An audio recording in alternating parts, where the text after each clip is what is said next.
अब आप सभी हजरात में कुछ हजरात ईरान गए होंगे और 8वें इमाम के रोज़े की ज़ियारत की होगी। मशहद मुक़द्दस उसी से मिली हुई एक मस्जिद है, मस्जिद गौहर शाद। बहुत बड़ी मस्जिद है, बहुत मशहूर मस्जिद है। अब ये बताऊं कि ये बनाई किसने और वो बनाने वाली औरत थी कहाँ की। दो औरतें हैं, एक औरत मेहमान से घबरा रही थी और एक औरत ने कैसा रास्ता बताया। ज़माना गुजरा, एक वक्त ऐसा आया कि जिस तरह हम लोग ज़ियारत करने जाते हैं तो ये अहले बैत की चाहने वाली थी, गौहर शाद इसका नाम था। ये भी ईरान ज़ियारत के लिए गई। अब उस ज़माने ऐसा रोज़ा नहीं था, छोटा सा रोज़ा बना हुआ था और सब खड़र ऑर्डर था इधर उधर। तो मस्जिद गौहर शाद जहाँ पे है वहाँ पे लोग कचरा फेंकते थे, वहाँ पे लोग कचरा फेंकते थे। गौहर शाद जब गई ज़ियारत करने के लिए तो उसे रोज़ा देख के तो खुशी हुई, मगर रोज़े के पास ये गंदगी देखकर, ये कचरा देखकर उसे बड़ा सदमा हुआ। जाहिर सी बात है, जो भी अल्लाह का, रसूल का, आले रसूल का चाहने वाला होगा वो कचरा देखकर बर्दाश्त नहीं करेगा।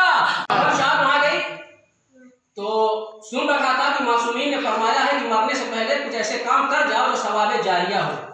ये भी सुन लीजिए, मस्जिद बन गई, कोई ऐसा काम कर जाओ जो सवाब जारिया हो। अपने मासूम इमाम ने सुना था, इमाम ने फरमाया था मरने से पहले एक मस्जिद बनवा दो। जब तक मस्जिद रहेगी लोग नमाज पढ़ते रहेंगे, सवाब मस्जिद बनाने वाले के नाम आमाल में लिखा जाता रहेगा, या जिसने चंदा दिया है, डोनेशन दिया है, उसके नाम आमाल में लिखा जाता रहेगा। कोई औलाद ऐसी नेक बना दो वो जब तक नेक अमल करती रहेगी सवाब जारिया लिखा जाता रहेगा। कहीं पे कुआं बना दो या दरख्त लगा दो जिससे लोग फायदा हासिल कर सके, सवाब जारिया। तो उसके दिमाग में बैठी क्यों ना मैं यहाँ एक मस्जिद बनवा दूं। आज मर्द नहीं सोचता मगर ये औरत होकर सोच रही। क्यों? इसके दिल में सच्ची मोहब्बत थी अहले बैत की, सच्ची कनीज़ ज़हरा थी, ज़ियारत को गई थी, मगर दिल में ख्याल पैदा हुआ कि ये कचरा यहाँ से मुझे हटाना है और उसके बाद यहाँ एक मस्जिद बनानी। अल्लाह के फजल से आज वो मस्जिद आलीशान जन्नत का नमूना बनी हुई है, मशहूर मस्जिद 8वें इमाम के रोज़े के बिल्कुल करीब में बनी मस्जिद गौहर शाद मशहूर है। तो इस औरत ने तय कर लिया कि मस्जिद बनाओ। तो गौहर शाद ने जवान मजदूरों को रखा। पहले ही दिन एक मजदूर जब मजदूरी करने आया तो एक झलक गौहर शाद को देख लिया और उसके इश्क में मुब्तला हो गया। ये देखो बच्चे हंसने लगे। आजकल यही हो रहा है फेसबुक पर, किसी ने थोड़ा सा लाइन मारी बस फिदा हो गए, जरा सी लिफ्ट दी फिदा हो गए। न पता खानदान कौन सा है, न पता जो है घर कैसा है, न पता उसका शजरा कैसा है, हो गई दोस्ती। वो हमारी गर्लफ्रेंड, वो हमारी बॉयफ्रेंड। कुछ तो सोचो यार अहले बैत के चाहने वाले। अगर कसम खुदा की अल्लाह से सही इश्क है, अहले बैत से सही इश्क है, तो हम किसी और से मोहब्बत नहीं कर सकते, वो भी नामहरम से, वो भी नामहरम से। आयतुल्लाह सिस्तानी का फतवा है, फेसबुक पर या नेट पर चैटिंग जो की जाती है नामहरमों से, ये हराम है, हराम है। नामहरम से दोस्ती हो ही नहीं सकती। और पता नहीं कहाँ दुनिया के किस मुल्क के रहते, हो गई दोस्ती। बॉयफ्रेंड है भाई मेरी, गर्लफ्रेंड है, अरे मैं तुम्हारी आसमान से तारा तोड़ के लाऊं, और मान भी जाती बेवकूफ, आसमान तक ये पहुंच ही नहीं पाएगा तो तारा कहां से लाएगा। चलो पढ़िए मोहम्मद वाले मोहम्मद, अल्लाहुम्मा सल्ली अला मुहम्मद व आले मोहम्मद। ऐसी छोटी छोटी बातें सब इसी तरह होती हैं। तो उसी तरह वो इश्क में मुब्तला हो गया। याद रखो मेरे नौजवानों, कभी भी किसी भी लड़की से इस तरीके से चैटिंग नहीं, इस तरीके से दोस्ती नहीं। हाँ, जहां तुम्हारा मुकद्दर होगा तुम्हारे वालिदैन खुद वहां फिट कर देंगे तुम जोड़ी, फिर उसके बाद जिंदगी गुजारना।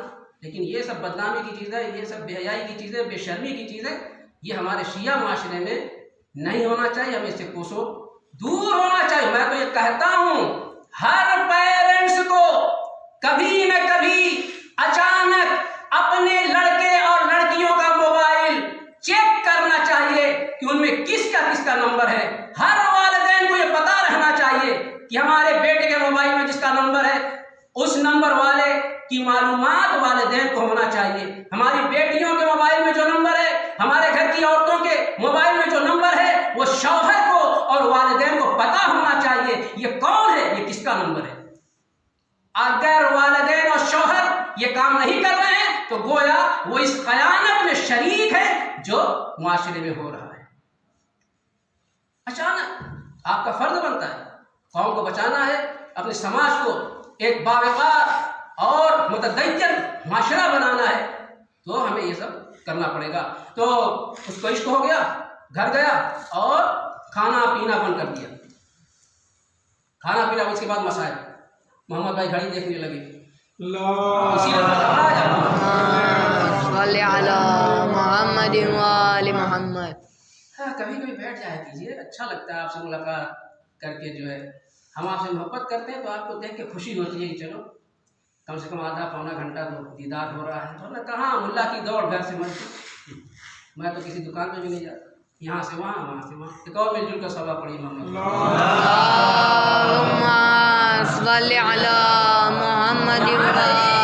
एक लम्हा आपका कीमती है, वो भी मेरी मजलिस में, कुछ न कुछ जरूर लेके जाइए अज़ीज़ान मोहतरम। तो उसको इश्क हो गया, घर गया, उसको सोने लगा। अकबर भाई सलवार पढ़िए बहुत बुलंद आवाज से।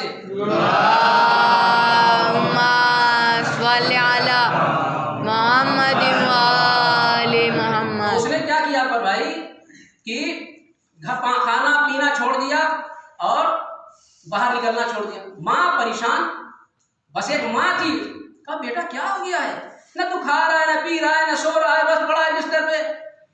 बहुत पूछने पे उसने कहा कि मुझे गौहर शाद से इश्क हो गया है और मैं उसके इश्क में दीवाना हो गया हूँ। इश्क तो ऐसा ही है भैया, आदमी दीवाना हो जाता है, फिर उसे खबर नहीं होती। ये इश्क नहीं आसान, बस इतना समझ लीजिए, ये आग का दरिया है और डूब कर जाना। आग के दरिया में इंसान को डूबना पड़ता है। कहा मुझे गौहर शाद से इश्क हो गया, जब तक उससे मेरी शादी नहीं होगी न मैं कुछ खाऊंगा न पीऊंगा। ये देखो, माँ तो माँ होती है, परेशान हो गई। उधर गौहर शाद ने पूछा भाई वो मजदूर 4-5 दिन हो गया नहीं आ रहा, क्या बात है, बीमार है क्या, जाओ पता लगाओ। एक शख्स आया पता लगाने, तो उसकी माँ ने कहा कि भाई ये गौहर शाद के इश्क में मुब्तला हो गया है और इसकी फरमाइश है जब तक वो शादी के लिए तैयार नहीं होगी न मैं कुछ खाऊंगा न पीऊंगा और न जो बाहर निकलूंगा न सोऊंगा। अब वो जाके जब बता दी गौहर शाद से, तो गौहर शाद एकदम चौंके भाई, अल्लाह वाले तो ये सब काम थोड़ी करते हैं। चौंके, क्या करें, अच्छा ठीक है। उसकी माँ को बुला गया, उसकी माँ गई, माँ से बात हुई गौहर शाद से, तो गौहर शाद ने देखिए क्या कहा। गौहर शाद ने क्या कहा, नौजवानों के लिए सबक है, अगर लड़का लिफ्ट दे तो क्या कहना है हमें, लड़की लिफ्ट दे तो हमें क्या कहना है, उसे सीधे रास्ते पे लाओ, अपना इश्क भूल जाए वो और अल्लाह और रसूल के इश्क में मुब्तला हो जाए, ऐसा रास्ता अपनाओ। गौहर शाद ने कहा ठीक है मैं शादी के लिए तो तैयार हूँ, लेकिन एक शर्त है। बूढ़ी माँ तो घबरा गई, कैसी शर्त है, बहुत बड़ी शर्त तो नहीं है, पैसे वाले मैं कहाँ से लाऊंगी। कहानी कोई बहुत बड़ी नहीं है, खाली अपने बेटे से कहो 40 दिन नमाज शब पढ़ ले, मैं उससे शादी के लिए तैयार हो जाऊँ। अल्लाह अकबर। अभी नौजवान इतना इश्क में दीवाना है, बस गौहर शाद गौहर शाद गौहर शाद। जैसे जुलेखा यूसुफ करती रहती थी, लैला मजनू करती रहती थी, बिल्कुल वही हाल इसका था। दीवाने हो जाते भाई। इसने कहा अम्मा अरे उसके लिए 40 क्या, मैं 1000 रात नमाज पढ़ूंगा। देखा, पाना है कुछ तो कुछ खोना पड़ेगा। 40 रात का मैं 1000 रात नमाज पढ़ूंगा, बस गौहर शाद मिल जानी चाहिए। समझ रहे हैं अकबर भाई? देखिए मैं बाप, मेरी निगाह आप ही पे टिकी हुई है, सोने नहीं दूंगा। सलावत पढ़िए मोहम्मद वाले मोहम्मद।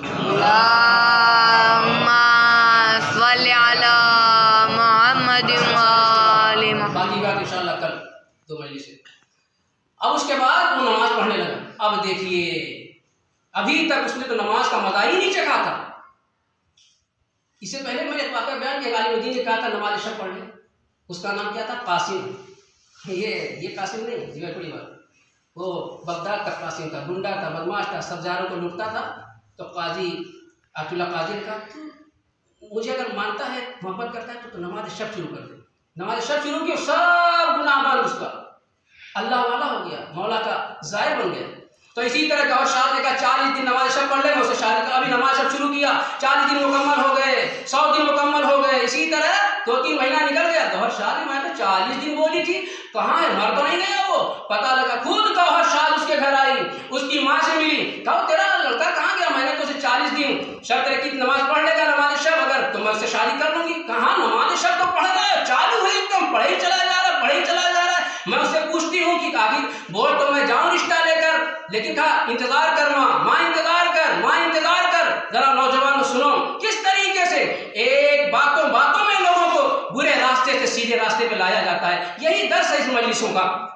माँ ने गौहर शाह ने कहा माँ से उसको बुलाओ। नौजवान आया और अब वो नौजवान जो आंखें घूर के गौहर शाह को देखता था, अब जो ही गौहर शाह के सामने आया सर झुक गया, निगाहें झुक गई, क्योंकि शरीफों का वतेरा नहीं है किसी पे देखना।